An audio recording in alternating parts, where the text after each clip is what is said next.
A Werewolf Shifter Romance. Written by Amelia Hart. Chapter 1. Eclipse's Shadow. The midwife's hands trembled as she pulled the second infant from her dying mother's body.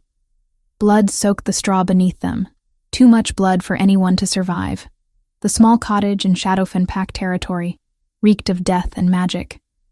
The air thick with power that only manifested during the rarest of celestial events. Outside, the moon had swallowed the sun whole. Darkness claimed the afternoon sky, turning day into an unnatural night. The eclipse hung overhead like an omen, its corona blazing silver around the void. 2 girls, the midwife breathed, cleaning the squalling infants with shaking hands. The mother, a simple Omega woman named Marin, had already stopped breathing. Her mate, a beta wolf called Torin, knelt beside her body and wept. The first baby's cries filled the cottage, strong and furious despite her premature arrival. The midwife wrapped her in clean cloth, then reached for her twin. This one was quieter, her cries softer, almost questioning. As the old woman cleaned the second infant, moonlight filtered through the window. The eclipse was ending, the sun beginning to emerge. And that was when she saw them. On the right shoulder of the first twin, a mark appeared as if drawn by invisible hands. Silver light traced the shape of a crescent moon, glowing faintly against the baby's skin. The midwife gasped, nearly dropping the child. Before she could speak, the second infant's left shoulder began to shine with identical silver light. Another crescent moon, perfect and luminous, mirror image of her sister's. By all the ancient wolves, the midwife whispered. Her weathered face had gone pale as fresh snow. The prophecy. The marked ones have been born. Torin looked up from his mate's body, tears streaming down his face. What prophecy? What are you talking about? An old text, older than this pack, older than most living memory. It speaks of twins born under Eclipse's shadow, bearing the moon's mark upon their flesh. They are destined to... The door exploded inward. Torin barely had time to shift before the first rogue was upon him. His wolf, brown and lean, snarled and met the attacker with flashing teeth. But there were too many. 6 rogues poured into the cottage, their eyes wild, their sense wrong with madness and bloodlust. The midwife clutched both infants to her chest and ran for the back door. Behind her, Torin fought with desperate fury, buying precious seconds with his life. She heard his death cry as she fled into the chaos outside. Shadowfen Pack was burning. Rogues had swept through the territory like a plague, killing without mercy or reason. Screams echoed through the village. Fire consumed cottages. The metallic stench of blood hung heavy in the air, mixing with smoke and the acrid smell of fear. The midwife was old, her legs weak, her breath coming in gasps. She would not make it far. The babies wailed in her arms, their cries drawing attention she could not afford. A rogue spotted her, his lips pulling back to reveal bloodied fangs. She stumbled, fell, curled her body around the infants to protect them with her own flesh. This was how she would die. At least she could save the marked ones, even if only for a few moments longer. But the killing blow never came. Instead, rough hands grabbed the babies from her arms. The midwife looked up to see men, human men, their clothes marking them as traveling merchants. Slavers. They moved through the destruction with practiced efficiency, gathering valuables, taking the young and healthy who survived. No, the midwife gasped. Please, those babies. They are special. They must be protected. One of the men kicked her in the ribs. Shut up, old woman. Babies fetch good coin, especially healthy ones. They separated the twins immediately, one slaver taking the quieter infant toward his wagon, while another carried her screaming sister in the opposite direction. The midwife watched helplessly as the marked ones were torn apart, their cries fading into the chaos of Shadowfen's destruction. She died there in the blood-soaked dirt, her last thoughts prayers that someone, somehow, would recognize the marks for what they were. 300 miles away, in the royal castle of Valcrest, Prince Calix woke screaming. Fire erupted across his chest, burning so intensely he was certain his flesh was melting. He clawed at his nightshirt, tearing it away, desperate to stop the pain. His younger brother Finian stumbled into the room, drawn by the screams, only to double over with his own cry of agony. "What is happening?" Calix gasped, his voice raw. He was 9 years old, already training to be a warrior, already learning to hide weakness. But this pain was beyond anything he had ever experienced. Their nursemaid rushed in, followed quickly by guards. When she pulled Calix's torn nightshirt away, she froze. There, burned into the flesh over his heart on the left side of his chest, was a mark that glowed faintly silver. A crescent moon, perfect and impossible. "Prince Finian," she breathed, turning to the younger boy. "Show me your chest." Finian, only 7 years old, lifted his nightshirt with trembling hands. An identical mark sat on the right side of his chest, mirror image of his brother's. The nursemaid's face had gone white. "Fetch the Alpha King." Now. Alpha King Hadrian arrived within minutes, still dressed in the formal robes he had worn to council. His wife had died 2 years prior from a winter sickness, leaving him to raise his sons alone. He was a hard man, forged by loss and responsibility, but seeing his children marked by unknown magic made his hands shake. "Father, what is this?" Calix demanded, his young voice trying for authority despite the fear in his eyes. "Why do we burn?" Hadrian knelt between his sons, examining the marks carefully. He had ruled Valcrest for 11 years, had studied the old texts, had learned the histories. These marks were familiar from ancient prophecies he had read, but never believed would manifest in his lifetime. "You have been marked by fate," Hadrian said quietly. "Somewhere in this kingdom, at this very moment, 2 souls were born who are destined to be your mates. The marks appeared on them first, and the magic has reached across the distance to mark you in return. Mates?" Finian's voice was small, confused. "But I am only 7, and they are newborn," Hadrian confirmed. "The prophecy speaks of marked ones born during an eclipse. You will not meet them until they come of age. But from this moment forward, your fates are bound to theirs." Calix touched the mark on his chest, his jaw set with determination beyond his years. "Then we must find them, protect them. If they are destined to be our mates, they are already part of our pack." Hadrian nodded, pride and worry warring in his chest. "I will send searchers throughout the kingdom. We will find the marked twins and bring them to safety." But despite years of searching, despite resources devoted to the task, the twins were never found. The slave traders who had taken them left no records. The babies were sold and resold under false names, their marks hidden beneath clothing and lies. Eventually, Hadrian began to believe they had died, victims of the hard life that awaited most slaves. The princes grew up with the marks on their chests, constant reminders of mates they might never meet. 17 years passed. Seren scrubbed the stone floor of the Beta's manor with mechanical precision, her hands red and cracked from years of harsh soap and cold water. At 17, she had known nothing but servitude. The family who owned her claimed they had bought her from traveling merchants when she was an infant, taking her in out of charity. She knew better. There was no charity in this house. "You missed a spot," the Beta's wife snapped, pointing with one elegant finger. "Do it again." Seren bit back the retort that wanted to escape. She had learned early that speaking out only earned beatings. But her eyes, those honey-colored eyes that marked her as different, held defiance even when her mouth stayed silent. The mark on her left shoulder ached beneath her rough servant's dress. It always ached, a constant reminder that she was marked as other, as strange. The family claimed it was just a birthmark, nothing special. But sometimes, late at night, Seren could swear it glowed faintly silver. In another pack, 300 miles away, Leora huddled in the corner of the storage room where she slept. The family who owned her rarely acknowledged her existence except to assign work. She had learned to be invisible, to move through the house like a ghost, drawing no attention.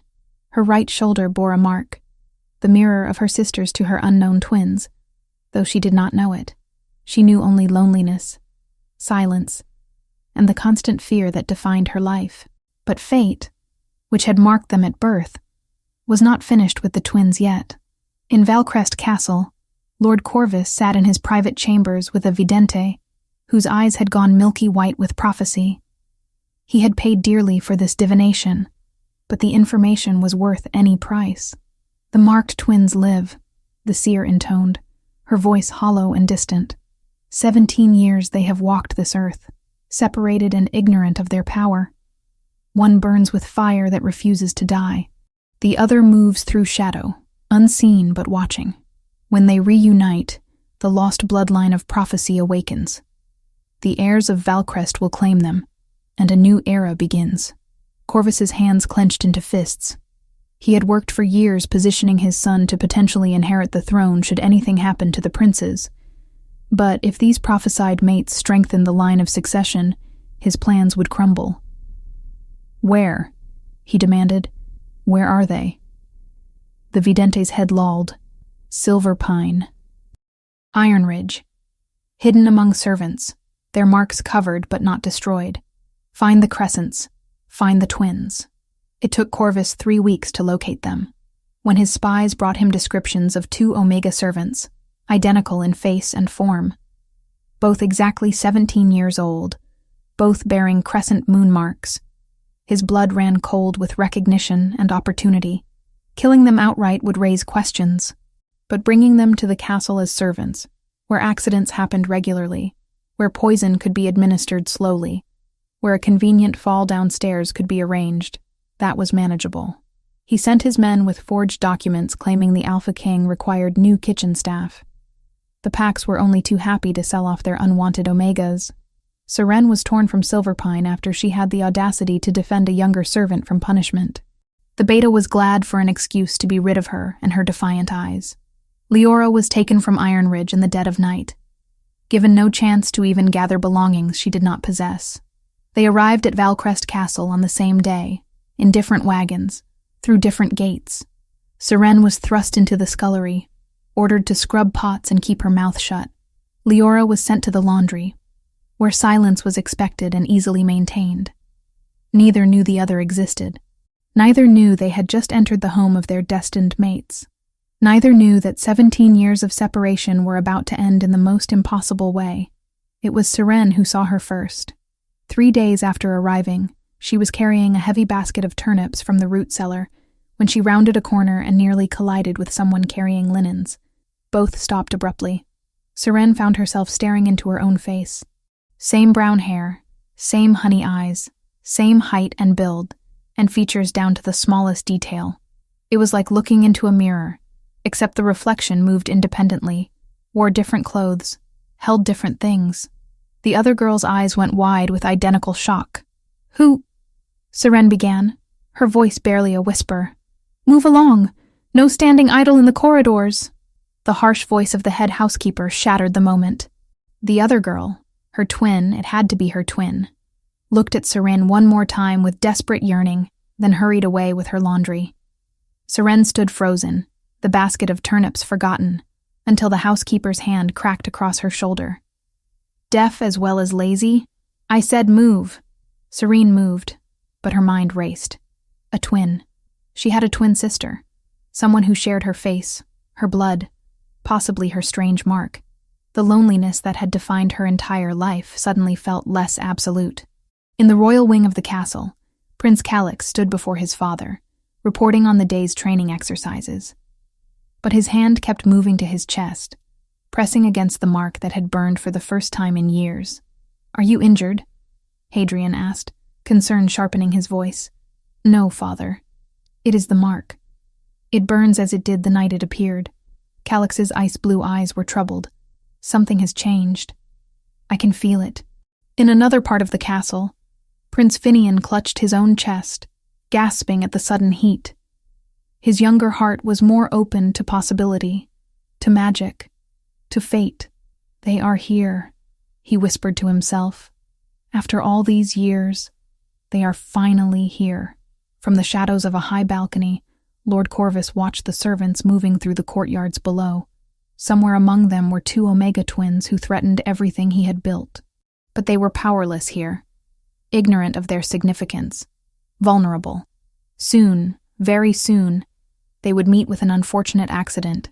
and Corvus's path to power would be clear once more. What he did not know was that fate, which had brought the marked ones together, was a force far stronger than any mortal ambition. The prophecy had waited 17 years to fulfill itself. It would not wait much longer. Chapter 2. Recognition. The royal kitchens of Valcrest Castle were a symphony of controlled chaos every morning. 20 servants moved in careful coordination, their movements honed by years of routine under the watchful eye of Cook Marjorie, a woman whose sharp tongue was matched only by her sharper wooden spoon. Serene had been working here for 5 days, and she had already learned the unspoken rules. Keep your head down. Move quickly. Never draw attention. The same lessons she had learned in Silverpine, applied to a grander scale. She scrubbed pots in the corner, her hands submerged in water hot enough to sting, but she kept her eyes on everything happening around her, the way Marjorie favored certain servants while terrorizing others, the guard rotations that passed through the kitchens, the best times to move through corridors unnoticed. Information was survival, even here in the castle that was supposed to be safer than anywhere she had lived before. All kitchen staff, attention! The head steward's voice cut through the noise like a blade. Everyone stopped working immediately, arranging themselves in neat lines. Prince Calix is conducting a security inspection of the western wing. The corridor passes through the storage area behind the kitchens. We need servants to ensure the passage is clear and presentable for his inspection. Seren saw the other servants exchange nervous glances. She had heard whispers about the western wing. It had been closed for renovations. Loose stones, unstable beams, sections of ceiling that could collapse without warning. It was dangerous work, and everyone knew it. You three.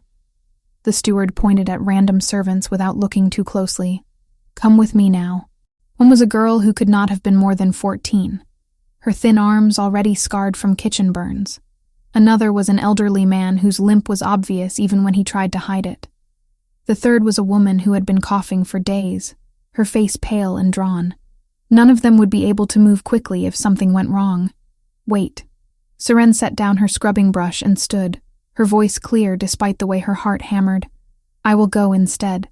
The steward frowned, clearly unused to servants volunteering for anything, let alone dangerous assignments.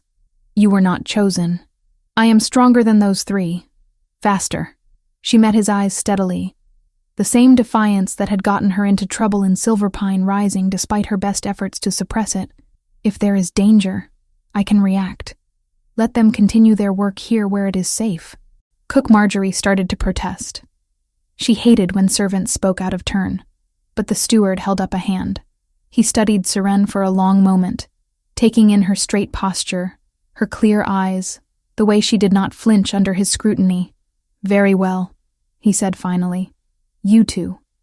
He gestured to 2 other able-bodied servants. Come as well. The rest of you, back to work. The western wing was worse than Seren had imagined. Scaffolding leaned at angles that made her nervous just looking at them. Piles of stone and timber blocked parts of the corridor, forcing them to climb over debris. Dust hung thick in the air, coating their lungs with every breath. They worked quickly, moving the smaller pieces of rubble, sweeping pathways clear, making the space presentable for royal inspection. Serene was carrying a heavy support beam toward a storage alcove when she heard footsteps approaching. Multiple sets, the measured tread of guards escorting someone important. Prince Calix entered the corridor with 4 guards flanking him. Even in dim light filtered through dust-covered windows, he was imposing, tall and broad-shouldered, moving with the kind of unconscious grace that came from a lifetime of combat training. His dark hair was slightly disheveled, and those ice-blue eyes swept the passage with sharp, assessing intelligence.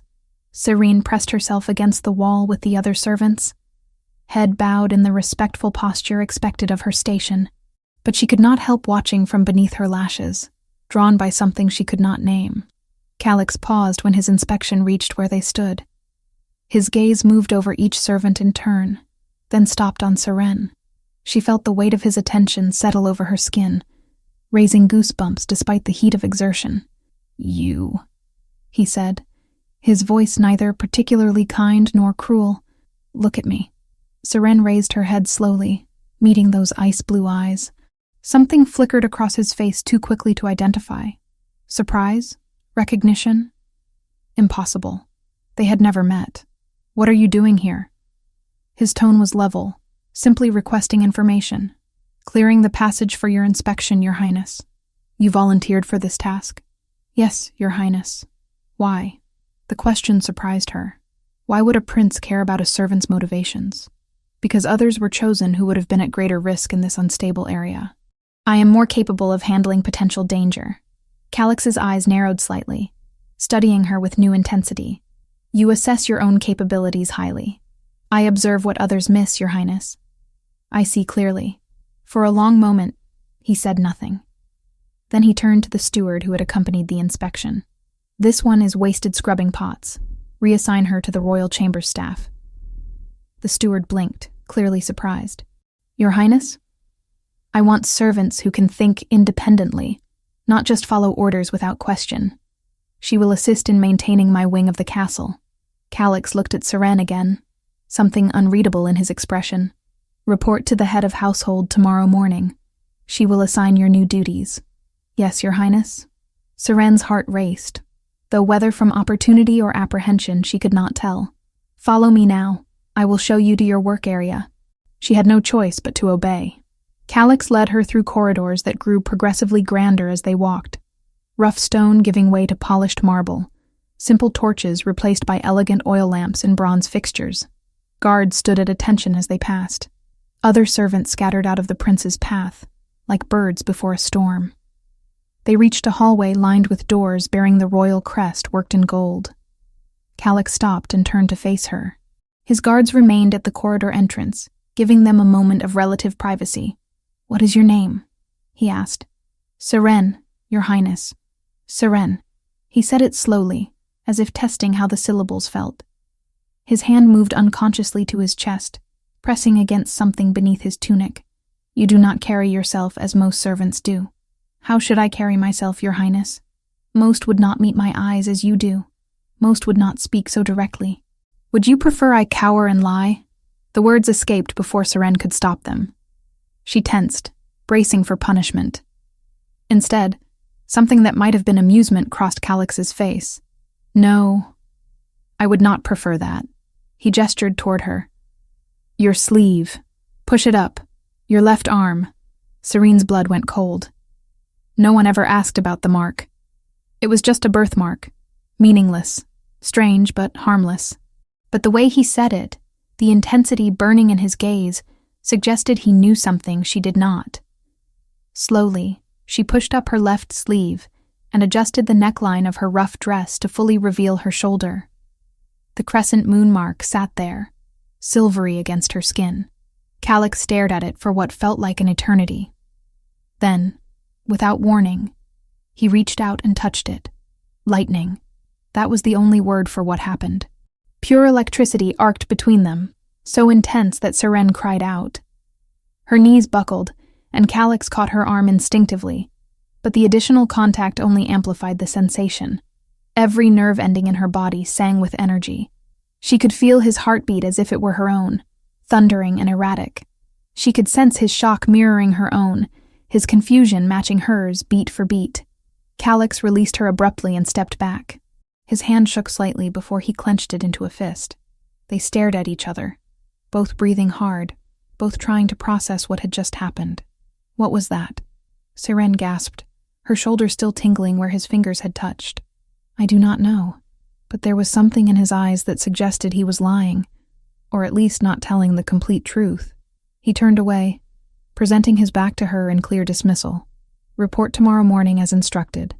Tell no one about what just occurred. Is that understood? Yes, Your Highness. Go. Seren left quickly, not quite running but moving as fast as dignity allowed. Her mind raced the entire walk back to the servants' quarters. That connection, that impossible surge of power when their skin touched. It was not natural. It was not normal. It meant something, but what? She needed to find that girl, the one with her face. She needed answers. That same evening, Prince Finian walked through the castle gardens as twilight settled over Valcrest. He often came here when his thoughts grew too tangled. when the pressure of living in his brother's shadow became suffocating.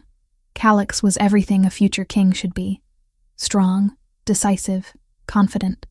Finian was the spare, the younger brother who would always be compared and found wanting. The night air cooled his heated thoughts. He walked familiar paths without needing much light, his enhanced shifter vision picking out every detail. His feet carried him toward the secluded bench near the fountain where he often sat alone to think. Someone was already there. A girl sat on the ground, with her back against the stone bench, arms wrapped around her knees. She was so still, she might have been carved from the same stone, except for the faint trembling of her shoulders that even she could not quite suppress. Finian approached quietly, not wanting to startle her. "Are you all right?" She flinched violently anyway, her head snapping up. Even in growing darkness, Finian could see her features clearly with his shifter sight. She looked exactly like someone Calix had mentioned at dinner. The servant he had reassigned to the royal wing, the one who had impressed him with her courage and sharp tongue. But this could not be the same girl. The resemblance was perfect, but everything else was different. "Your Highness." Her voice was barely more than a whisper. She scrambled to stand, but her legs seemed unsteady beneath her. "Please, do not run." Finian kept his voice soft, gentle. "I simply want to ensure you are well." "I am fine, Your Highness. I should not be here. I will return to my quarters." "Wait." He moved closer carefully, and she went very still, like prey freezing before a predator. "Have we met before?" "You look familiar." "No, Your Highness. I only arrived at the castle recently. I work in the laundry." The laundry. Not the royal chambers, not the kitchens. This was definitely not the same girl Calix had mentioned. "What is your name?" "Leora, Your Highness." Leora. The name suited her somehow, soft and musical. "That is a beautiful name. It means light in the old tongue." She nodded, still not meeting his eyes fully. "You can look at me, you know. I do not bite." He tried for a gentle smile, despite what rumors might say about princes and wolves. That earned him the briefest flicker of a glance before her eyes darted away again. But in that moment, Finian saw them clearly. Honey-colored, the exact shade Calix had described when talking about Seren. The same unusual color that Finian had dreamed about since he was 7 years old. Since the night a mark burned itself into his chest, his heart began to race. "You seem distressed," he observed carefully. "Has something happened? Has someone hurt you?" "No, Your Highness. I just—" She trailed off, clearly terrified to speak honestly to a prince. "You are safe here," Finian said gently. "No one comes to this part of the gardens at night except me. Whatever you need to say, you can speak freely." She looked at him again, longer this time, searching his face for deception and apparently finding none. "I saw someone today, someone who looked exactly like me. I thought I had imagined it, but I cannot stop thinking about it. I have never had family, never had anyone who shared my blood. But that girl, you did not imagine it." Finian's mind was racing now. "There is another servant in this castle who shares your face precisely. Her name is Seren. My brother reassigned her to the royal wing today." Leora's eyes widened. "How is that possible? How can two people look so alike? You must be twins." "Sisters separated somehow when you were very young." Finian took another step closer. She did not retreat this time. "May I ask you something that might seem strange?" She nodded hesitantly. "Do you have any unusual marks on your body? Birthmarks that have always been there that you were born with?" Her hand moved instinctively to her left shoulder, betraying the answer before she spoke it. "Show me," Finian said quietly. "Please. I think it might be very important." With trembling hands, Leora pulled aside the neckline of her dress, just far enough to reveal the crescent moon mark on her right shoulder. Finian's chest erupted with burning sensation, exactly where his own mark lay hidden beneath his shirt. The feeling was so intense he had to press a hand against it, gasping slightly. "You have one too," Leora said softly. It was not a question. "I can see it in your face. You feel it burning." "Since I was 7 years old," Finian confirmed, working to control his breathing. "The mark appeared one night without any warning or explanation. My brother has one as well, though his is on the left side of his chest where mine is on the right." "What does it mean?" I do not know. But I intend to find out. He heard footsteps approaching. A guard on patrol. You should go back to your quarters. It is not safe for you to be out here alone after dark. But tomorrow, during the afternoon rest period, come to the castle library. We need to talk more. About the marks. About your twin. Your Highness, I am not permitted in the... I am giving you permission. Tell anyone who questions you that you are running an errand for me personally. I will inform the head of household to expect you. Before Leora could respond, the guard called out, Prince Finian, your father requests your presence in his study. By the time Finian turned back to where Leora had been standing, she had vanished into the shadows like a ghost. Finian made his way to his father's study, his thoughts churning. When he arrived, he found Calix already there, looking as unsettled as Finian felt. His older brother was rarely unsettled by anything. You felt it too, Calix said without preamble, the moment their father stepped out to speak with an advisor. The marks. Yes, and there are 2 of them. 2 girls who look identical. Finian kept his voice low. I spoke with one tonight. Her name is Leora. She works in the laundry. She has a mark on her right shoulder. The exact pattern I have dreamed about since I was a child. Serene has the same mark, Calix said slowly, his expression troubled. When I touched it, he shook his head, clearly disturbed by whatever had happened. There was a connection. Something impossible. They must be the twins from the prophecy, Finian said, his voice carrying conviction his brother lacked.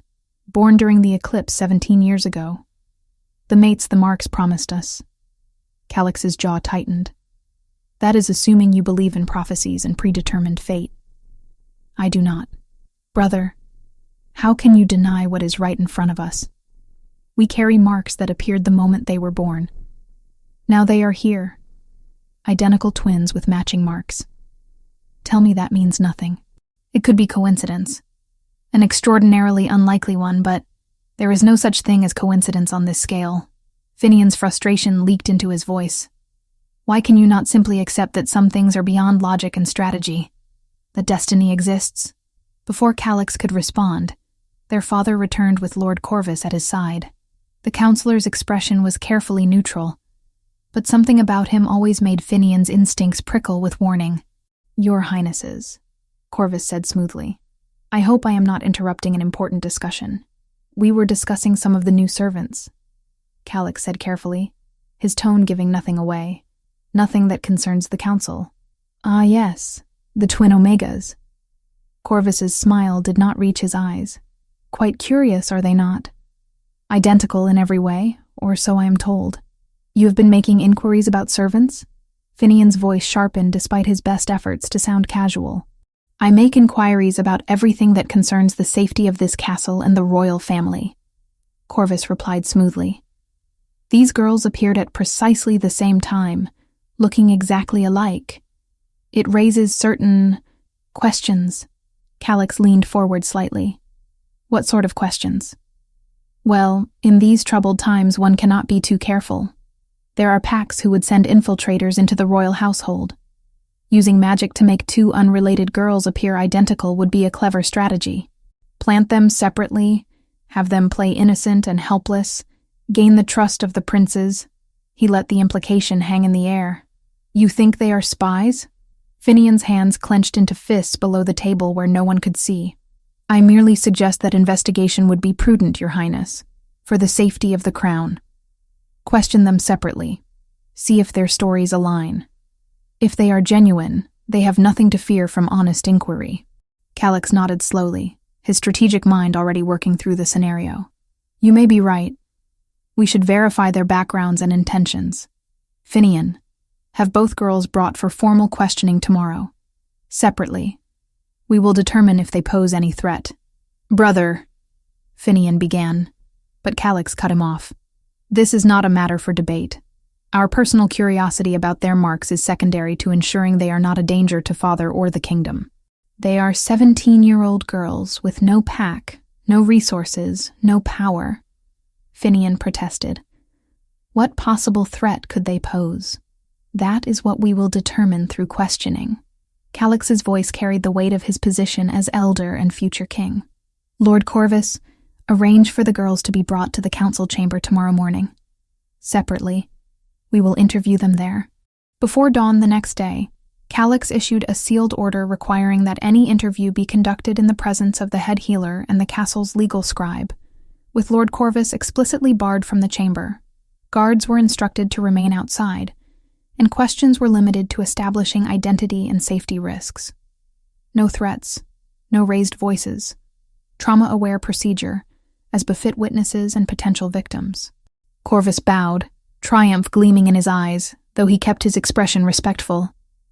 As you command, Your Highness. I will see to it personally. As Corvus left, Finian turned on his brother. You are letting him manipulate you. Those girls are not spies. You know it as well as I do. I know nothing yet, Calix said coldly, and neither do you. Until we verify their identities and intentions, we treat them as potential threats. That is what a responsible leader does. They are not threats. They are terrified girls who have clearly suffered. Enough, Calix stood, ending the discussion through sheer force of presence. The decision is made. Prepare yourself for tomorrow's questioning. Finian left the study, frustration and worry warring in his chest. He had seen the terror in Leora's eyes, the way she flinched at sudden movements. She was no spy. She was a victim of something, and now Calix was about to make her situation worse. In a shadowed corridor overlooking the servants' quarters, Lord Corvus watched with satisfaction as guards moved into position. Tomorrow the girls would be interrogated, their composure shaken, their vulnerabilities exposed. And then, when the time was right, they would meet with a convenient accident. His path to power was still secure. The prophecy would not be fulfilled. His son would inherit the throne. All he had to do was eliminate 2 Omega girls before anyone realized how important they truly were. Chapter 3. Moon's Dance. The announcement came 3 days after the interrogations. The festival of the full moon would be held in 5 days' time, a tradition as old as Valcrest itself. Every member of the castle, from the highest noble to the lowest servant, was required to participate. Saren heard about it while carrying linens through the royal wing. The other servants buzzed with nervous excitement. The festival meant extra work, but also better food, wine, and a rare night where the castle's rigid hierarchies softened slightly. They say the Alpha King himself will attend this year, one maid whispered as they worked. First time in nearly a decade. Probably wants to see the twin Omegas everyone gossips about, another replied with a nervous giggle. Identical down to the last detail. Unnatural, if you ask me. Saren kept her head down, hands moving mechanically. Unnatural. She had heard that word more than once since arriving. People stared, whispered, made signs against evil when she and her twin passed, as if being identical was some sort of curse. She needed to find Leora. They had barely spoken since the interrogations 3 days ago, kept deliberately separate by order of Prince Calix. But festival preparations would require all servants working together. Her chance came 2 days before the festival. The Great Hall needed decorating, and every available hand was called to help. Garlands of autumn leaves, wreaths of wheat, lanterns of colored glass, all had to be carried from storage and arranged throughout the massive space. Saren spotted Leora immediately, half hidden behind stacks of crates, arranging dried flowers into bundles. Their eyes met across the hall, and understanding passed between them wordlessly. When the supervisors were distracted directing other workers, Saren made her way to the supply room. Moments later, Leora slipped in behind her. They stood facing each other in the dim space, neither speaking at first. Then Saren reached out and took Leora's hand. Warmth flooded through both of them at the contact, familiar and right. I have been looking for you, Saren said quietly. And I for you. Leora's voice trembled. The interrogation. Did they hurt you? No. But Prince Calix asked many questions about where I came from, whether I was sent by anyone. Saren squeezed her twin's hand. I told the truth, that I know nothing except servitude. Prince Finian was kinder during mine, Leora whispered, but I could barely speak. I was so afraid. Listen to me. Serene gripped both of Leora's hands now. We need to understand what is happening. We look identical. We both have these marks. We both arrived here at the same time. This cannot all be coincidence. What if we are sisters? Leora asked, voicing what both had been thinking. Twins? Separated when we were babies? Then someone separated us deliberately, and someone brought us both here, to this castle, at the same moment. Serene's mind worked through the puzzle. The princes have marks too. They reacted when they saw ours. There is a connection we do not understand yet. What do we do? We find answers. Quietly. The castle has records, birth documents, old texts. If there is information about us, about these marks, we need to find it ourselves. Before they could say more, voices approached.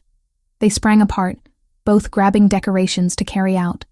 As they passed each other in the doorway, Serene whispered, "The night of the festival, there will be chaos. We search then." Leora nodded almost imperceptibly. The evening of the festival arrived with unseasonable warmth. The great hall had been transformed into something from a dream. Hundreds of candles and oil lamps created a golden glow. Tables groaned under platters of roasted venison, fresh bread, autumn fruits, and casks of wine and ale. Musicians tuned instruments in the gallery, while nobles and servants alike gathered in their finest clothes. Serene wore a simple dress of deep blue, the best she owned. When she saw Leora across the hall, her breath caught. Her twin wore an identical dress in the same shade. They had not planned it, had not even spoken about what to wear, yet somehow they had chosen the same color, as if drawn by the same instinct. Alpha King Hadrian entered last, and silence fell over the hall. He looked older than Serene had imagined. Hair streaked with silver, face lined with years of burden, but power radiated from every line of his body. Authority that needed no words. He took his place at the high table, flanked by his sons. Prince Calix looked uncomfortable in formal attire, his jaw tight with what might have been tension. His ice-blue eyes scanned the crowd restlessly until they found Serene. She felt the weight of that gaze, the way it made her heart race despite her best efforts to remain composed. Prince Finian seemed more at ease, but his attention kept drifting to where Leora stood, half hidden behind a pillar, as if he could not help but seek her out, even in the crowded room.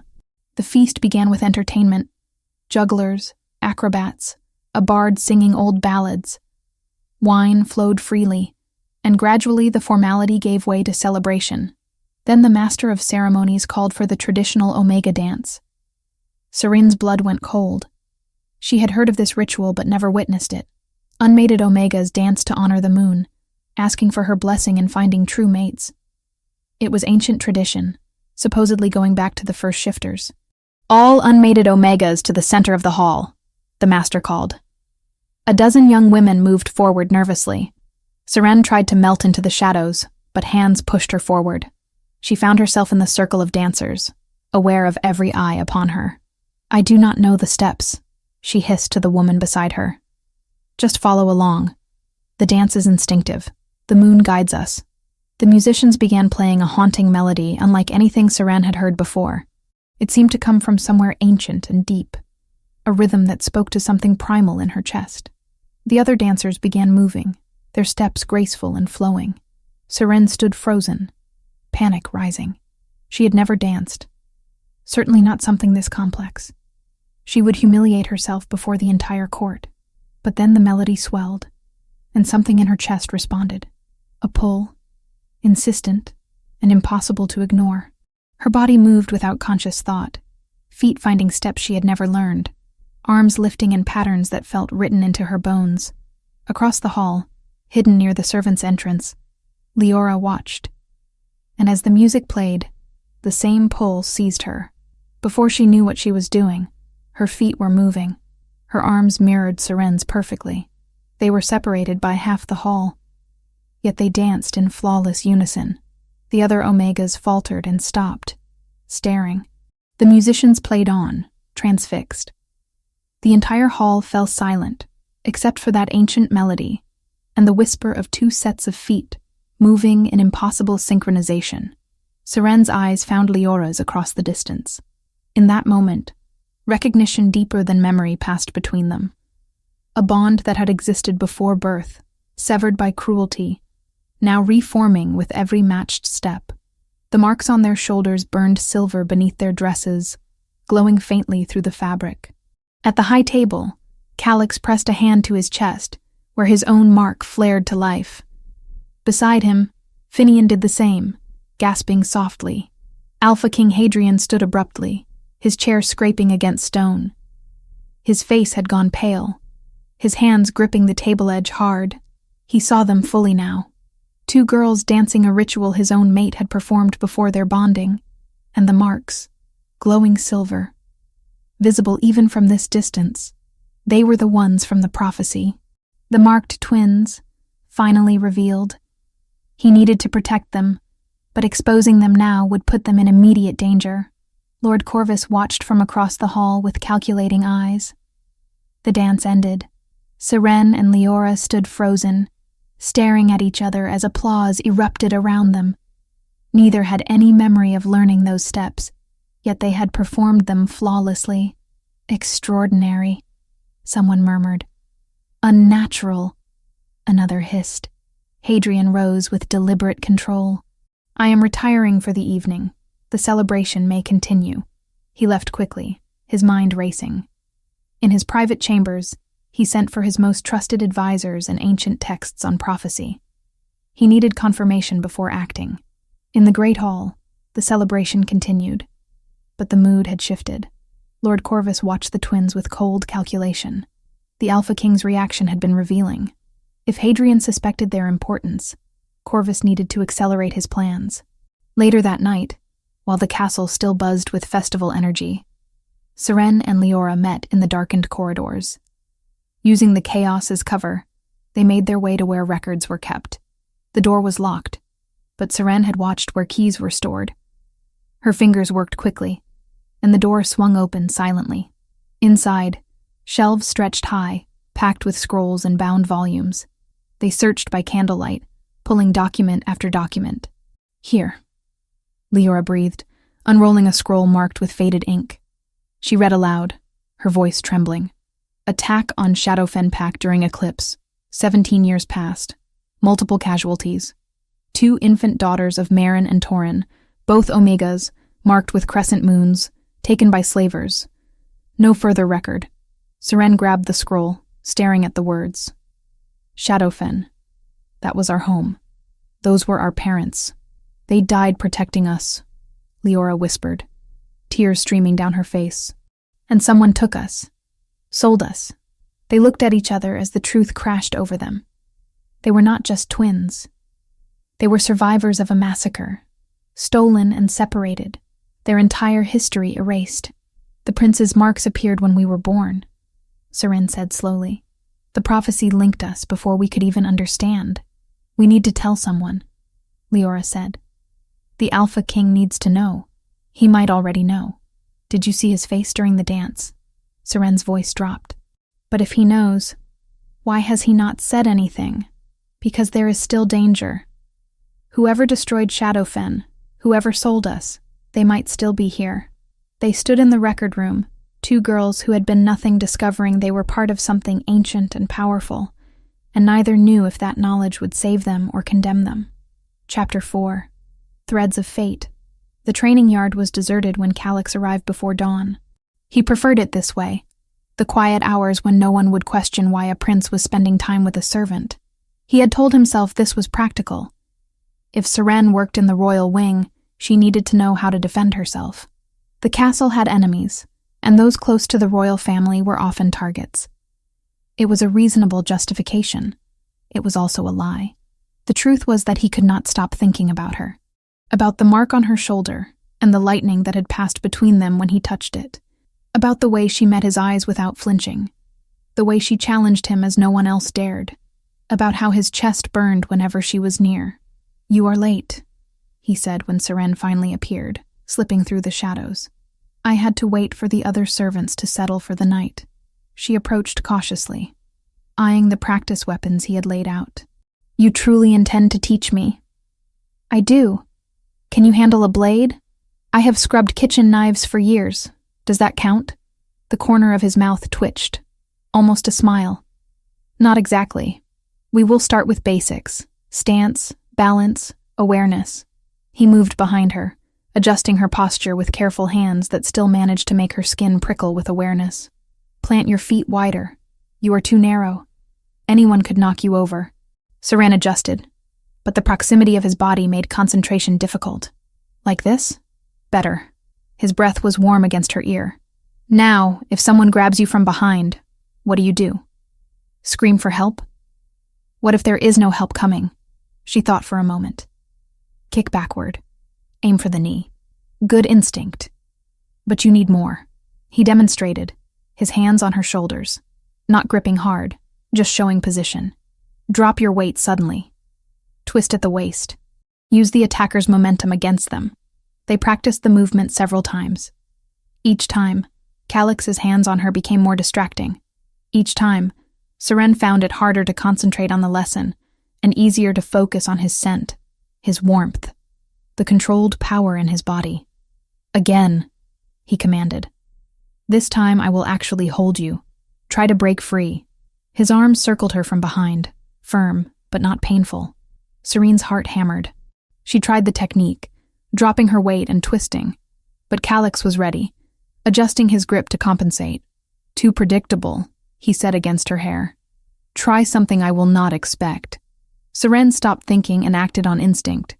She stomped on his foot, elbowed back hard, then twisted in a direction he had not anticipated. For a moment, she was free. Then he caught her wrist, spinning her to face him. They were chest to chest now, both breathing hard. His ice blue eyes held hers, and something dangerous flickered in their depths. Better, he said, his voice rough. Much better. Let go of my wrist, Your Highness. Make me. It was a challenge, a provocation. Serene tilted her head, considering. Then she smiled, slow and deliberate. You are afraid of what happens if you do not. Calix's grip tightened fractionally. I am not afraid of anything. Liar. She leaned closer, close enough to feel his breath hitch. You are afraid of this, of whatever it is between us. That mark on your chest burns when I am near, does it not? The same way mine does. You presume much, servant. Do I? Then prove me wrong. Let me go. Walk away. For a long moment, neither moved. The air between them crackled with tension and something deeper, more primal. Then Calix released her abruptly, stepping back as if she had burned him. That is all for today. Same time tomorrow. He left without looking back. But Seren saw the tension in his shoulders, the way his hands clenched into fists. She had rattled him, and despite everything, her servitude, his royalty, the impossibility of anything between them, she was glad. Across the castle, in the quiet sanctuary of the royal library, Finian watched Leora trace her fingers over ancient texts with reverent care. He had brought her here during the afternoon rest period, claiming she was running an errand for him. She had arrived terrified, certain this was some trap. But gradually, surrounded by books and his patient presence, she had begun to relax. You read beautifully, he observed. Where did you learn? The family that owned me had a small collection. I was not supposed to touch them. Her voice grew quieter. But late at night, when everyone slept, I would sneak into the study. Books were my only escape. They took me to places where girls like me could be free. Finian's chest ached at the loneliness in her words. You are free now. Am I? I am still a servant, Your Highness. Still powerless. Power comes in many forms. Knowledge is one of them. He gestured to the shelves surrounding them. All of this is yours to explore, whenever you wish. I will make certain no one questions your presence here. Leora looked at him with those honey-colored eyes that haunted his dreams. Why are you being kind to me? Because you deserve kindness. He hesitated, then decided on honesty. Because something in me recognizes something in you. I cannot explain it better than that. The marks. Yes, but more than the marks. He moved closer carefully. When I am near you, the world feels less heavy. As if I have been carrying a weight I did not know was there, and your presence lightens it. A faint blush colored Leora's cheeks. I feel it too. Like I can breathe properly for the first time. They sat in companionable silence for a while. Leora reading passages aloud, Finian listening, and occasionally adding his own observations. Eventually, she shared fragments of her childhood. The isolation, the fear, the way she had learned to become invisible to survive. I lived in my brother's shadow, Finian offered in return. Calix is everything I am supposed to be. Strong, decisive, certain. I am the spare, the one who will never be quite good enough no matter what I achieve. That must be its own kind of prison. It is, though mine has gilded bars compared to yours. Leora set down her book and looked at him directly. Pain is not a competition, Your Highness. Your struggles do not diminish because others suffer differently. The wisdom in her words, coming from someone who had endured so much, made something crack open in Finian's chest. Before he could think better of it, he reached out and tucked a strand of hair behind her ear. His fingers brushed the edge of her mark, and both gasped at the contact. I am sorry, he said quickly, pulling back. I should not have. It did not hurt. Leora's hand came up to touch the spot where his fingers had been. It felt warm. Right. For the first time since arriving at the castle, Leora laughed. Not a bitter sound or a fearful one, but genuine, clear joy. Only you would call a birthmark beautiful. It is not just a birthmark. It is proof of something larger than us. He looked at her seriously. Of destiny, perhaps. In the storage room they had begun using for secret meetings, Seren found Leora waiting. The moment they were close, both felt it. A surge of awareness that made their skin tingle and their senses sharpen dramatically. Do you feel that? Seren whispered. Every time we are together, it grows stronger. Leora gripped her twin's hands. Earlier today I could smell every shifter in the library. All of them at once. Their individual scents. I have never been able to do that before. I tracked a guard's movements through 3 corridors by scent alone, Seren said, her eyes bright. I knew exactly where he was, what direction he faced, even his emotional state. Our wolves are waking up, Leora. Being together is making us stronger. They experimented cautiously, holding hands and focusing. The sensation intensified. Both could suddenly feel dozens of shifters throughout the castle, their locations and emotions creating a map in their minds. This is incredible, Leora breathed. If we can do this, we need to understand why, and I think our answers are in those records we found. Seren's expression turned determined. We know we came from Shadowfen Pack. We know we were sold, but there has to be more. That night, they returned to the record room. Using the heightened senses their combined presence provided, they searched more thoroughly. It was Seren who found the additional entry, tucked in a volume of royal prophecies. Listen to this, she read aloud. Twins marked by Eclipse's shadow shall find mates marked in mirror. When reunited, their power shall be fourfold. But beware, those who fear change will seek to destroy what destiny has joined. They looked at each other, the implications settling over them. The princes, Leora said slowly. They are our destined mates. That is what the marks mean. And someone here fears that. Seren's jaw set. Someone who brought us here not to fulfill prophecy but to kill us before it could happen. Meanwhile, Lord Corvus sat in the council chamber with other advisors, his expression grave. The twin Omegas continue to exert inappropriate influence over the princes. Prince Calix trains with one privately. Prince Finian spends hours alone with the other in the library. This cannot continue. What do you propose? Another counselor asked. Banishment. Remove them from the castle entirely. Send them to distant packs where they can do no harm. On what grounds? A third counselor challenged. They have committed no crime. They disrupt the natural order. They distract the heirs from their duties. Is that not grounds enough? The council debated, but ultimately brought the matter before Alpha King Hadrian. Corvus made his case eloquently, painting the twins as dangerous distractions who threatened the stability of the royal household. Hadrian listened in silence, his expression unreadable. When Corvus finished, the Alpha King spoke with cold finality. No, the Omegas stay. Your Majesty, surely you see the danger. I see clearly, Lord Corvus. Perhaps more clearly than you realize. Hadrian's eyes were hard. The matter is closed. The girls remain under my protection. It was the first time Hadrian had openly contradicted his counsel on such a matter. Murmurs of surprise and concern rippled through the chamber.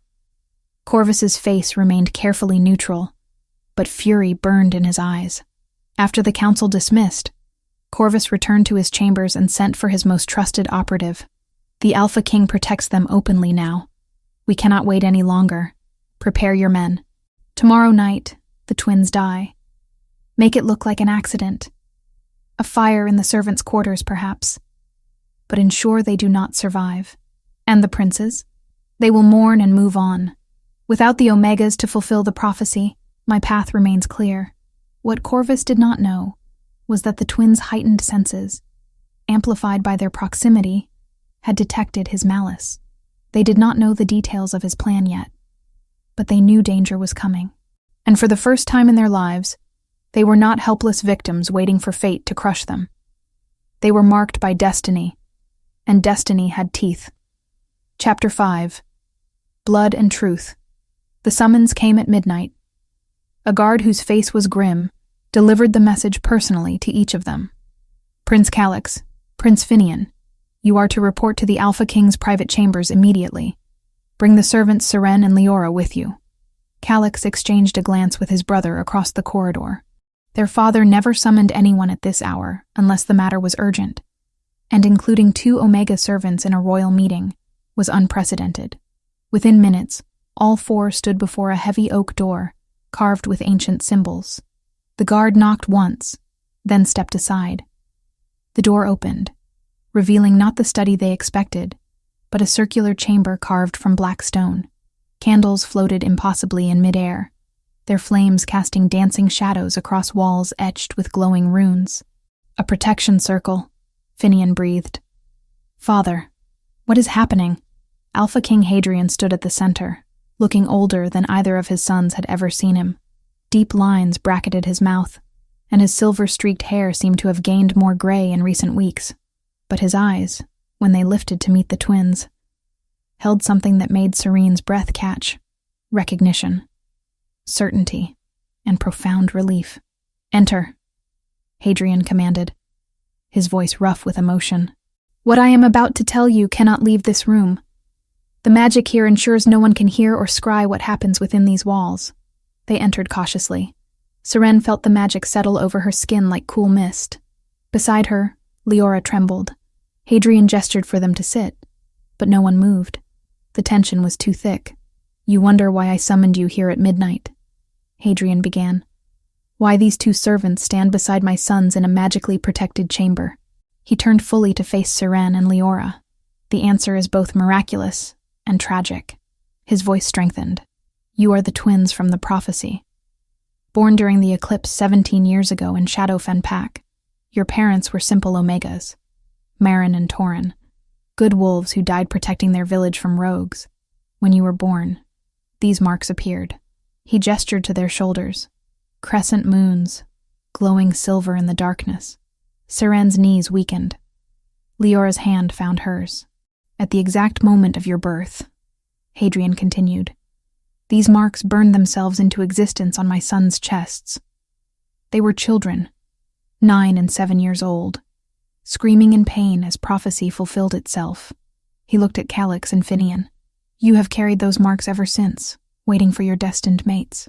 Destined mates? Calix's voice was sharp with skepticism. You are saying fate predetermined who we would bond with before we could even speak? The prophecy is ancient and clear. Twins marked by eclipse shall find mates marked in mirror. When united, their power becomes fourfold. Hadrian's expression was grave. I have spent 17 years searching for these girls. After my sons were marked, I sent searchers throughout the kingdom. But you had already vanished. How? Seren demanded, finding her voice. If you were searching, how did you not find us? Hadrian's face contorted with frustration and regret. The slavers who took you from Shadowfen's ruins kept no records. You were sold and resold multiple times under false names. Your marks were likely covered, hidden deliberately. I searched for years, visiting packs, questioning merchants, following every whisper of rumor. Eventually, his voice broke. Eventually, I believed you had died. that the prophecy would never be fulfilled. Until we arrived here, Leora whispered. Until you danced at the festival. I saw the marks glowing through your dresses. I saw you move in perfect synchronization, performing rituals you could never have learned. I knew. Hadrian's hands shook. I have been protecting you in secret since then, knowing that someone in this castle wants you dead before the prophecy can be fulfilled. Who? Finian asked, his voice tight. Lord Corvus. The name fell like a stone into still water. My most trusted advisor, a man I believed was loyal for decades. Calix went rigid. You are accusing a council member of treason based on a prophecy? I am stating fact based on evidence, Hadrian corrected coldly. Corvus has a son, a young man with ambitions far beyond his station. If my heirs die without producing strong offspring, Corvus's son would be positioned to claim the throne through political maneuvering. But if you bond with your prophesied mates, if the marked ones unite as foretold, the power that union creates will make the throne unassailable for generations. So he wants to kill us, Seren said flatly, before we can complete any bond. Yes, and he will act soon. That is why I called you here tonight, to warn you, and to offer you a choice. Hadrian looked at each of them in turn. The prophecy speaks of destiny, but I am not so arrogant as to believe you have no free will. You can choose to reject the mate bonds. You can choose to walk away. But if you stay, if you allow this connection to form, you will be targets for as long as Corvus draws breath. The revelation hung in the air like smoke. Then chaos erupted. This is madness, Calix snapped. You expect us to accept that our entire futures were predetermined before we were born? That we have no say in who we bond with? No one is forcing anything, Finian argued, turning on his brother. But denying what is right in front of us is willful blindness. Brother, you felt it when you touched her mark. I felt it with Leora. That is not normal. That is not coincidence. It could be magic, manipulation. It is destiny, Hadrian interrupted firmly. Whether you accept it or not. Seren's fury finally boiled over. Do not speak of us as if we are not here. We are not prizes to be claimed or rejected based on what some ancient prophecy dictates. She whirled on Calix. You want to reject fate? Fine. But do not pretend this is about free will. You are afraid that accepting the bond means admitting something is stronger than your precious control. Before Calix could respond, the protection circle flickered. Hadrian's head snapped up. Someone is breaching the wards. Someone with significant power. The door exploded inward. Mercenaries poured through. 8, 10, 12 of them, armed with silver blades and crossbows. Their eyes held the glazed look of wolves given something to suppress their natural submission instinct. Behind them, Lord Corvus's voice echoed. Kill the twin Omegas! The princes are secondary targets. Make it quick. Calix shifted instantly, his massive black wolf tearing into the first 3 attackers with brutal efficiency. Finian grabbed both twins, shoving them behind Hadrian as he too shifted. The Alpha King's transformation was terrifying. A wolf larger than his sons, fur streaked silver and black, radiating dominance that should have made the mercenaries flee. But these were not normal soldiers. They attacked without fear. Protect the girls! Hadrian's telepathic voice boomed through the minds of his sons. Seren grabbed a fallen blade. When a mercenary lunged for Leora, Seren threw herself between them. The blade slashed across her arm, drawing blood. She stabbed upward instinctively, catching the man in the shoulder. Leora was frozen, her lifelong fear paralyzing her completely. Another attacker circled around Finian's wolf. The mercenary raised his crossbow, aimed directly at Leora's heart. No! Finian's wolf leaped, taking the bolt meant for Leora in his flank. He yelped, crashing to the ground. Calix battled 3 at once, his movements a blur of fang and claw. But even he could not be everywhere. A silver blade slashed deep across his ribs, blood sprayed across stone. Seren screamed. She and Leora stood back to back now, surrounded. Hadrian was pinned by 4 mercenaries. The princes were down, injured, struggling to rise. Together, Leora gasped, reaching for Seren's hand.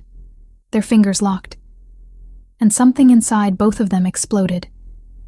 Power surged through their joined hands, racing up their arms, flooding their chests where the crescent marks burned white-hot. The shift that took them was nothing like what other shifters described. This was ecstasy, completion, coming home. 2 wolves stood where the girls had been. Identical, massive, their fur pure white that seemed to glow from within. The crescent marks on their shoulders blazed silver, casting light so intense the mercenaries cried out and shielded their eyes.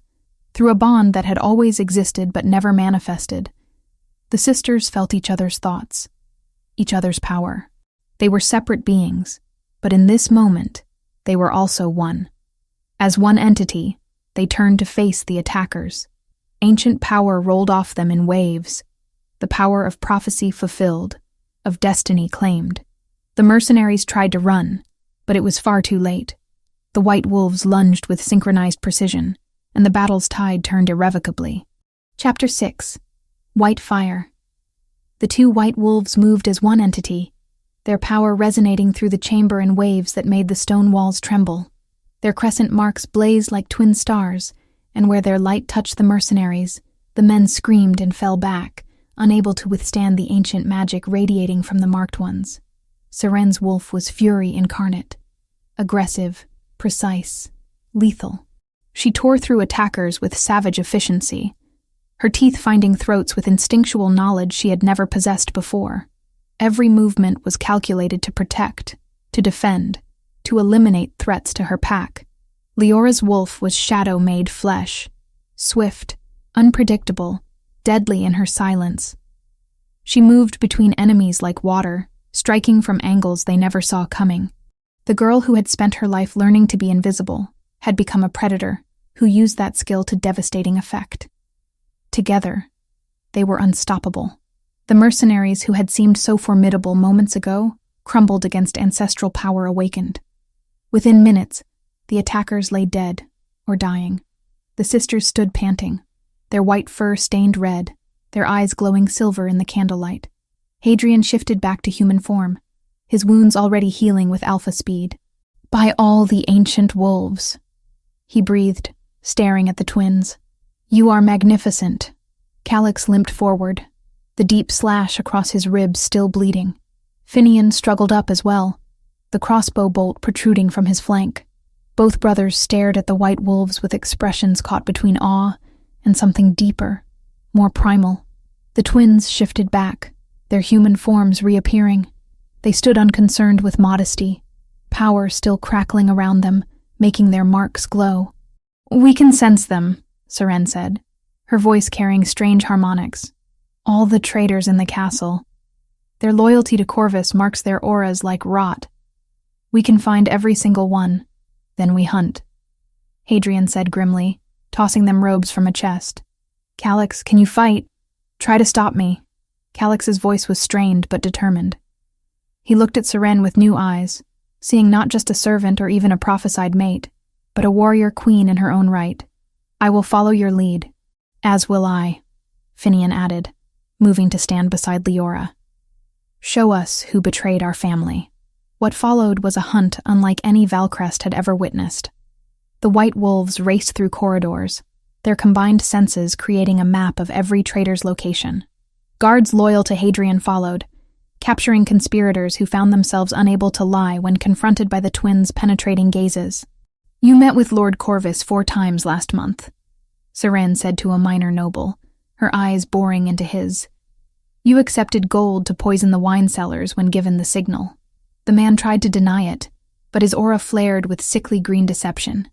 The words died in his throat, replaced by confession that spilled out against his will. By dawn, 37 conspirators were in custody. The dungeons overflowed with traitors, from servants to nobles, all part of Corvus's web of ambition and treachery. But the man himself had vanished. "He will try to claim the throne room," Hadrian said as they gathered. Healers had tended Calix and Finian's wounds.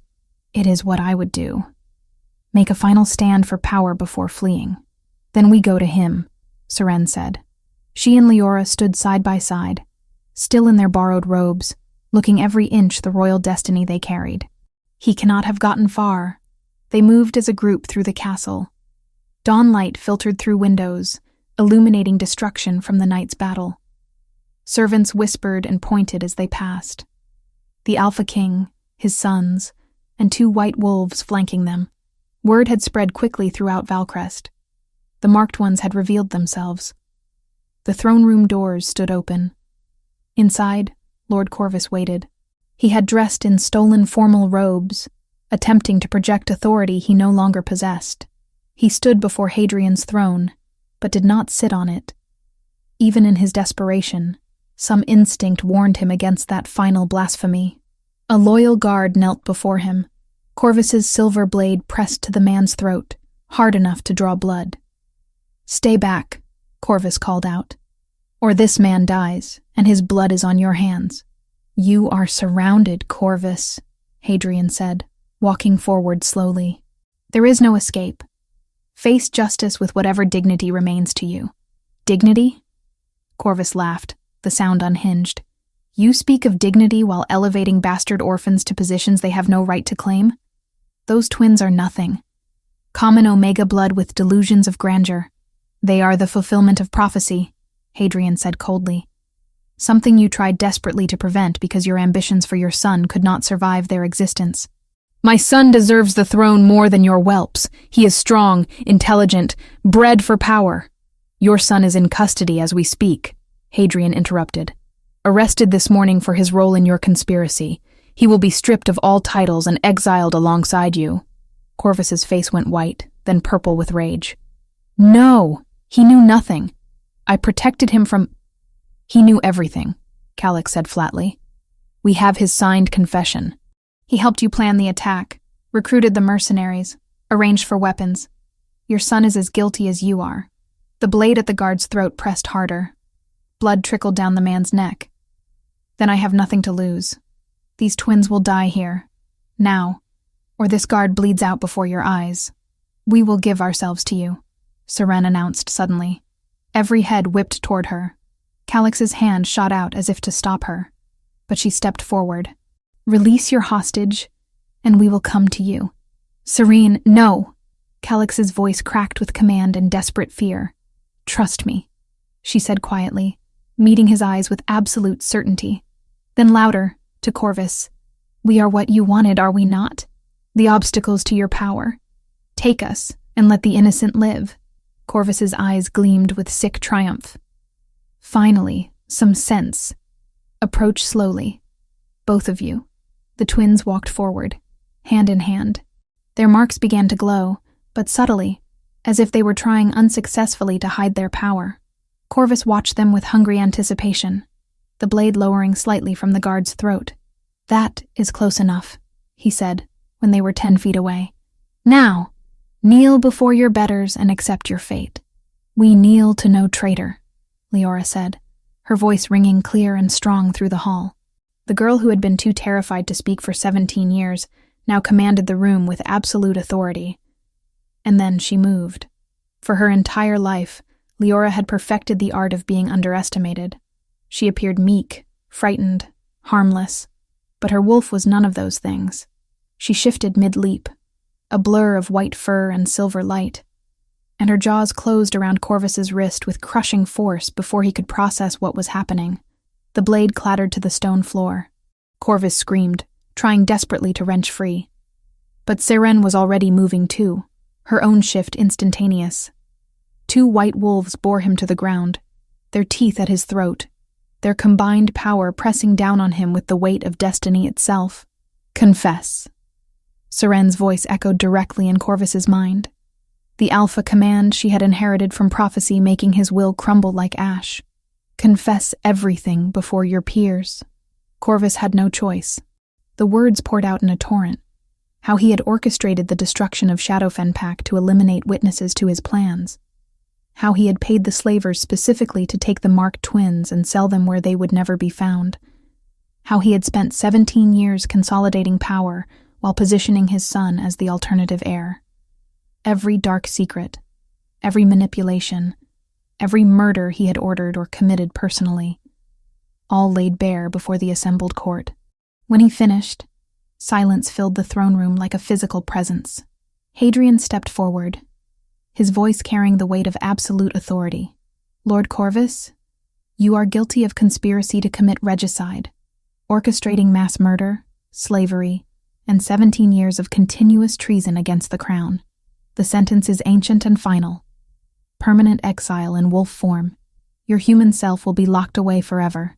You will live out your remaining years as a beast, alone and slowly descending into madness. Death would be kinder. Corvus spat through bloodied lips. I know, Hadrian said without mercy. Which is precisely why you will live.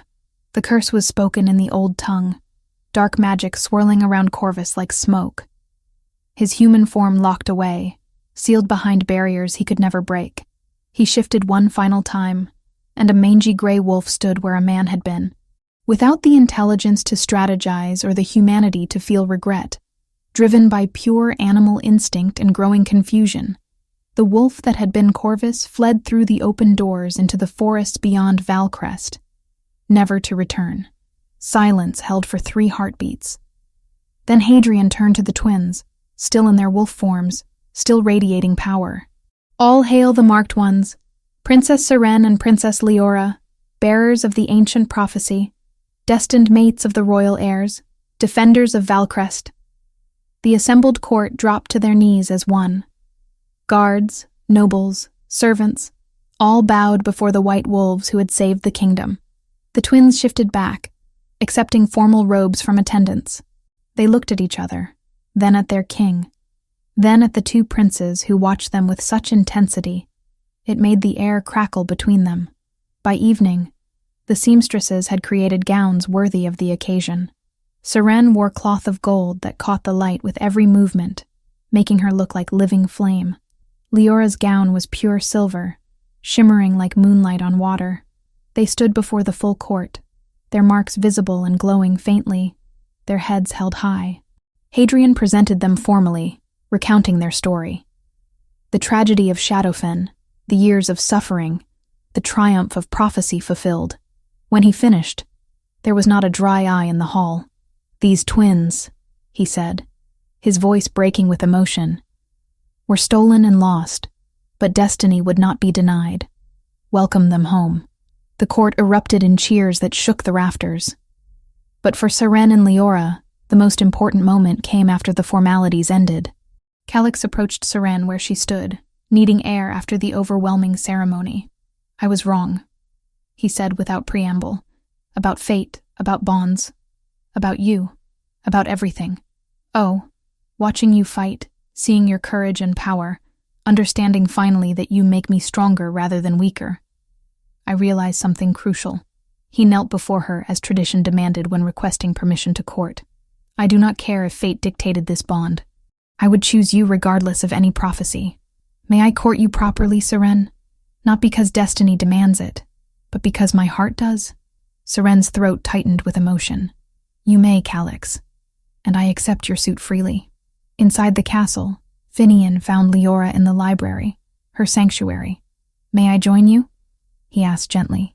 She nodded, and he sat beside her in comfortable silence before finally speaking.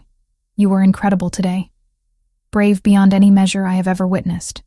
I was terrified. That is what makes it courage. He took her hand carefully. Leora, I know everything has changed impossibly fast. You went from servant to prophesied mate in mere weeks. But I need you to know, I want to court you.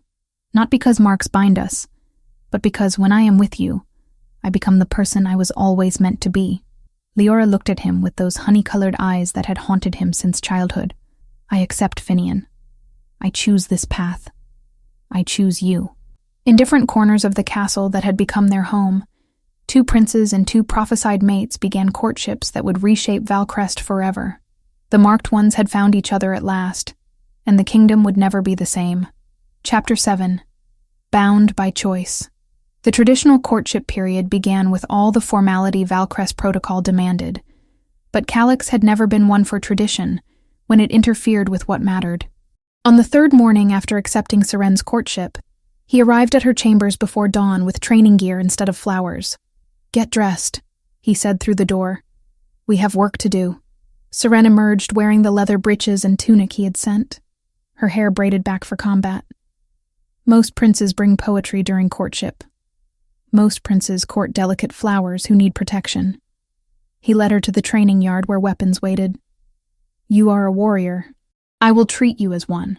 They trained daily after that, their sessions growing increasingly intense. Calix pushed her hard, never holding back, never making allowances. When she made mistakes, he corrected her sharply. When she succeeded, his praise was genuine and hard-won. Again, he ordered, after she disarmed him for the 5th time that morning. You are dropping your guard after the strike. A real opponent would be unconscious, Siren shot back, but she adjusted her stance. They sparred with words as much as blades. He challenged every opinion she expressed about strategy and leadership. She gave as good as she got, questioning his approaches and offering alternatives that sometimes proved superior to his own plans. You are insufferable, she told him one afternoon after a particularly heated debate. You are stubborn, he countered. Good. You need someone who will not simply agree with everything you say. Calix smiled then, rare and genuine. I know. That is precisely why I want you. The diplomatic crisis came 6 weeks into their courtship. 2 packs on Valcrest's northern border had been feuding over hunting grounds for generations. The conflict had recently escalated to bloodshed, threatening to drag neighboring territories into war. Hadrian decided to send his children to mediate, testing their readiness to lead. Siren will lead the negotiations, he announced to the council's surprise. Calix will provide security and support. It was the first time anyone had placed Siren in command over the future Alpha King. Calix nodded without hesitation. As you command, Father. My mate's diplomatic skills exceed my own. They traveled north with a small guard. The feuding alphas were both stubborn males who initially refused to even look at Siren when she tried to speak. I negotiate with princes, not females who have been servants for barely 3 months, one growled. Calix's response was immediate and cold. You will address my mate with respect, or you will answer to me personally. She leads these negotiations. Accept that, or leave and face Valcrest's consequences. The Alpha backed down, and negotiations began. Siren spent 3 days listening to grievances from both sides, mapping territories, reviewing historical agreements. Where others saw irreconcilable differences, she found common ground. The disputed hunting lands could be shared on seasonal rotation. Neither pack would lose face, and both would gain access to resources they currently fought over. By the 4th day, both alphas had agreed to her terms. A treaty was signed, preventing a war that would have devastated the region. That night, as they prepared to return home, Calix found Siren standing alone under the stars. You were magnificent, he said quietly. The way you commanded that room, the way you saw solutions no one else could find. You did not just prevent a war. You created a framework that could resolve conflicts across the kingdom. I only did what made sense. No. He turned her to face him, his hands on her shoulders. You did what makes you an extraordinary leader. Watching you work, I realized something crucial. His ice-blue eyes burned with intensity. You make me better, Siren. Your vision complements my strength. Your diplomacy balances my aggression. You complete me. Calix, I love you, he said, voice rough with emotion. Not because marks say I should, but because you are exactly who I need, who I want. She pulled him down and kissed him, pouring 17 years of loneliness into that connection. Calix responded with equal fervor, his arms wrapping around her as if he would never let go. Complete the bond with me, he said when they broke apart. Be my mate, my Luna, my partner in all things. Here? Now? Under the stars, as tradition demands. They shifted together, their wolves racing through the forest to a clearing where moonlight fell unobstructed. There, surrounded by ancient trees and sacred silence, they completed the claiming ritual. It was primal and perfect, the mate bond snapping into place with such force that both gasped. When they shifted back to human form, the mark on Calix's chest glowed in perfect synchronization with Serene's shoulder. Mine, he murmured against her skin. Ours, she corrected, and felt his smile. Meanwhile, Finian courted Leora with gentleness that gradually dismantled every defense she had built. He took her beyond the castle walls for the first time in her life. They rode horses to meadows she had never known existed, climbed hills to see views that stole her breath, visited villages where children played freely. "I never knew the world could be so beautiful," Leora whispered, watching sunset paint the sky. "It always was. You just were never allowed to see it." Slowly, Leora began to understand what Finian had been trying to show her. She was not weak. She had survived 17 years of cruelty through strength most wolves could not fathom. Her quietness was not cowardice but wisdom. Her caution was survival skill honed to perfection.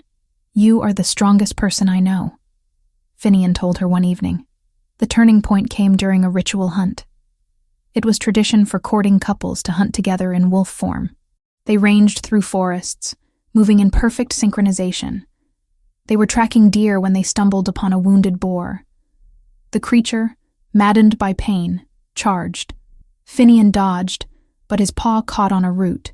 He went down, and the boar's tusks drove toward his exposed throat. Leora did not think. She acted. Her white wolf slammed into the boar from the side, jaws closing on its neck with killing precision. The beast thrashed, but she held firm until it stopped moving.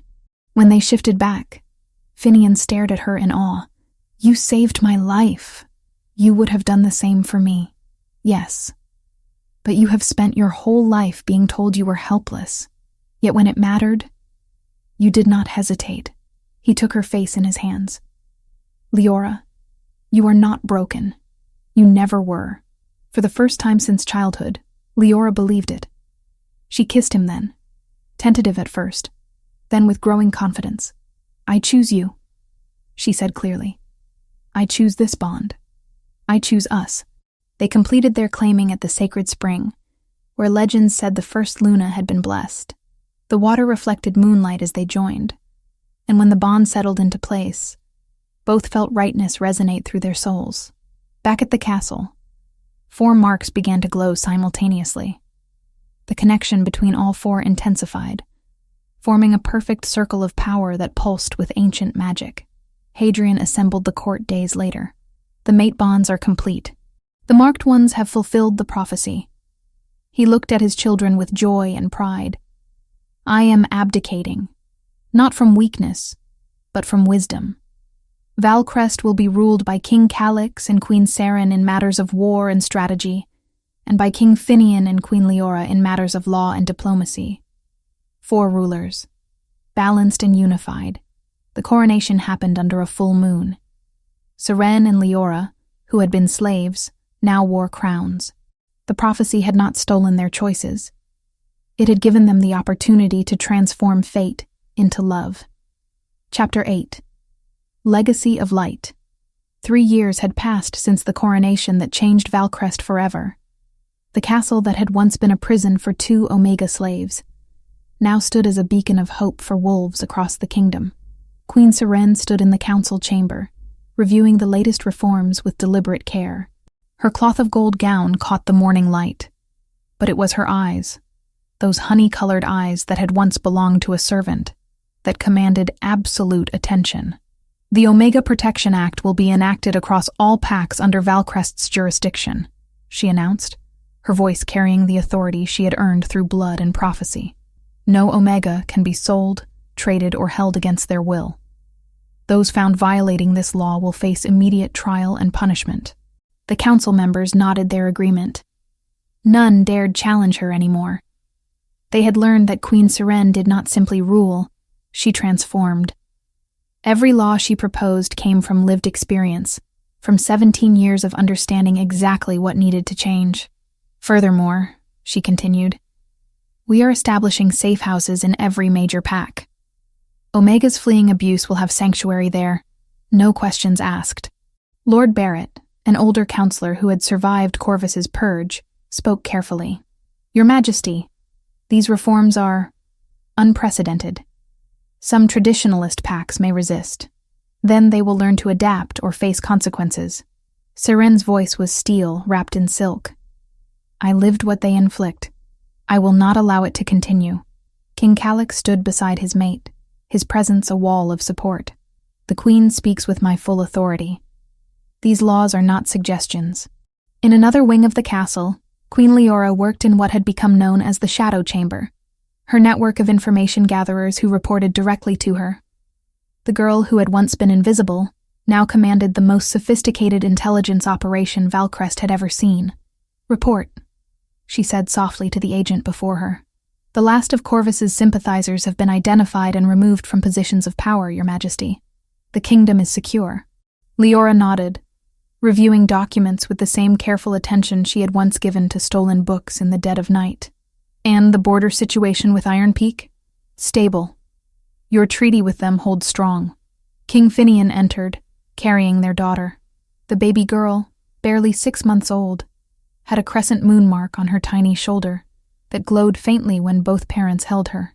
"She wanted her mother," he said with a smile. Leora's face transformed with joy as she took their daughter. "Did you miss me, little one?" The baby cooed, and Finian wrapped his arms around both of them. "The council meeting finished?" he asked. "Yes, all threats neutralized." Leora looked up at him. "We are safe, Finian. Truly safe." That afternoon, the 4 rulers gathered in the throne room for a ceremonial visit. Former Alpha King Hadrian, now grandfather and advisor emeritus, stood before them with an elder from a reconstructed pack. "Your Majesties," the elder said, bowing deeply. "On behalf of Shadowfen Pack, we thank you for your generosity. The reconstruction you funded has given our people hope again." Seren stepped forward, emotion thick in her throat. After taking power, one of her first acts had been to order Shadowfen's complete reconstruction. The pack that had been destroyed 17 years ago, where her parents had died, now thrived again under royal protection. "Shadowfen is part of our history," she said. "We honor it, and we honor those who died there protecting their children. My parents, Marin and Torin, were not nobles or warriors. They were simple Omegas who loved their daughters. Their memorial stands in Shadowfen's new town square, and it will stand forever." The elder's eyes filled with tears.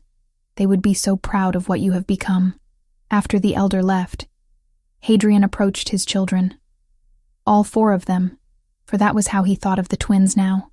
"I have news.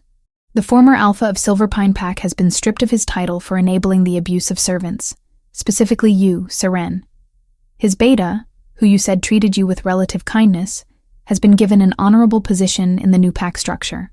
Seren nodded, satisfaction clear on her face. "And Ironridge?" "The family that held Leora is permanently banished from the kingdom. They will never harm another soul under our protection." Leora exhaled, a weight she had carried for years finally lifting. "It is done then. Justice has been served." That evening, as the sun began to set, the 4 rulers climbed to the highest tower of Valcrest Castle. Calix carried twin boys, his and Seren's sons, 3 months old, both bearing matching crescent marks. The babies gurgled contentedly in their father's strong arms. From this height, they could see the entire kingdom spread before them. Forests stretched to distant mountains. Villages dotted the landscape, their evening fires beginning to glow. Peace, hard-won and carefully maintained, blanketed everything they could see. "I never imagined this," Seren said quietly, leaning against Calix. "When I was scrubbing floors in Silverpine, when I thought I was nothing and would always be nothing, I never imagined I could be standing here." "You were always destined for this," Calix murmured, kissing her temple. "The marks knew, even when we did not." "The marks brought us together," Seren corrected gently, "but we chose to stay. That is what matters." Leora held her daughter close, Finian's arm around both of them. "Sometimes I wonder what would have happened if we had never come to this castle, if we had lived out our lives in those terrible places." "You survived," Finian said firmly. "You would have found a way to survive anything, but I am grateful every day that fate brought you here, brought us together." "The prophecy spoke of power," Leora observed, "but the real power was learning we deserved love, that we were never the nothing they tried to make us believe we were." Hadrian joined them on the tower, his silver hair catching the dying sunlight. He looked at his grandchildren, 3 babies bearing the marks that would shape their futures, and smiled. They will grow up differently than you did, loved from the start, protected, free to choose their own paths. That is what we fight for, Seren said, so that no child, Omega or otherwise, ever has to suffer as we did. Calix looked at his brother, and something passed between them. Understanding, respect, partnership. Their relationship had never been stronger. Calix no longer needed to be the perfect heir, and Finian no longer lived in his shadow. They ruled together, balanced and unified. Do you ever regret it? Calix asked Seren suddenly. Accepting the mate bond? Accepting this life? Seren turned to face him fully, her hand coming up to touch the mark on his chest that glowed in perfect synchronization with her own. Never. The journey was painful, but it led me exactly where I needed to be. It led me to you. The darkest paths, Leora added softly, sometimes lead to the brightest lights. The sun continued its descent, painting the sky in shades of gold and crimson. 4 rulers stood together, their children in their arms, their kingdom at peace below them. They were not related by blood. The twins had been born to simple Omegas, the princes to a powerful Alpha King, but destiny had bound them together in ways deeper than family. The prophecy had brought them together through marks of silver and moonlight, but it was choice. Their choice, made freely and with full hearts, that kept them united. Seren and Leora, who had been slaves, now wore crowns. Calix and Finian, who had been princes, had found queens worthy of their devotion, and Valcrest, which had allowed such cruelty to exist in its shadows, had been transformed by 4 souls brave enough to believe they deserved better. The marked ones had fulfilled their destiny, but more importantly, they had claimed their own story and written an ending that no prophecy could have predicted. One of love freely given, power responsibly wielded, and hope that would echo through generations. As night fell over the kingdom, the marks on all 7 bodies glowed softly in the darkness, a reminder that some bonds transcend explanation. Some connections are simply meant to be, and sometimes the greatest magic is not in accepting fate, but in choosing to embrace it. The prophecy was complete. The marked ones had found each other, and Valcrest would never be the same. The end.